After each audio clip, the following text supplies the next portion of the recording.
Alright, so we are officially done editing. It is now time to export out our final video. And depending on what you're exporting it out for will depend on which settings you use. So first, before you start exporting, you need to make sure you come in your timeline and push I where you want your in point to be, and O where you want your out point to be, and within those in and out points is what Final Cut Pro is going to export out as the final video. Now it's important that you do this because otherwise it's going to export out all this other stuff on your timeline regardless of whether you want it or not. So make sure you put those in and out points. Once you have your in and out points set, then you come up here to the top right and click on the share button. Now if you're just exporting this out as a first or second draft, then you just want to send it real quickly to a client, a lower res version, or you're just going to upload it to Facebook or Instagram where it's going to be super compressed anyway, then I would just select Apple devices 1080p and then name your video.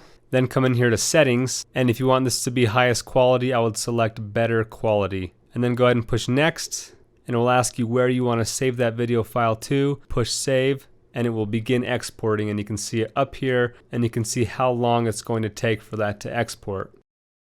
Now if this is the final video you're going to be delivering to your client, I would come up here to master file. Again, label it what you want, then come into settings, and then I would change the video codec to H.264, and here you can see an estimation of how big that file size is going to be, and then go ahead and push next, save it where you want, save, and it will begin exporting. Now if you're going to be exporting a file as your master file that is uncompressed, you don't want it to lose any quality at all, then I would change this to Apple ProRes 422, and as you can see it goes up to 6 gigabytes, which is about 10 times bigger than our H.264 file. So it's going to take up a lot more room on your hard drive, but it's going to be uncompressed, which means it's not going to lose any quality. Now there wouldn't be a need to export in ProRes 422 if you're just uploading to YouTube or Facebook or any of the social medias, because it's going to compress it anyway. So H.264 is going to be high enough quality for all online use. So there you have my export settings in any situation. I often get asked how to export out square or vertical video. The way you do that is come up here to new project, and then on format click custom, and then I'd change this to 1080 by 1080 for a square Instagram or Facebook video. We'll call this project square video. Push OK, and now you see your square video project file here. And then grab your video footage, copy it, and then paste it into your new square timeline.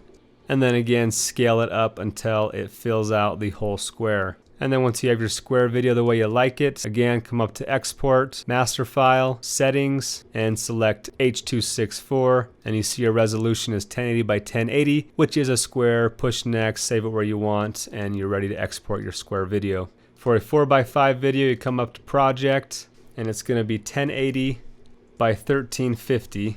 Push OK, paste your video in, stretch it out to fit the frame, and there you have your 4x5 video. And again, same process in the exporting. So that is it. Once you've exported out your video, you are good to go. You have finished your edit. That's my full workflow for you guys. If you want to watch that full finished video, you can check it out right after this. And I've included a compressed version of all these video clips for you to practice editing using all the same clips that you just saw me using. But that's it, guys. Hope you enjoyed. If you have any further questions for me, please let me know.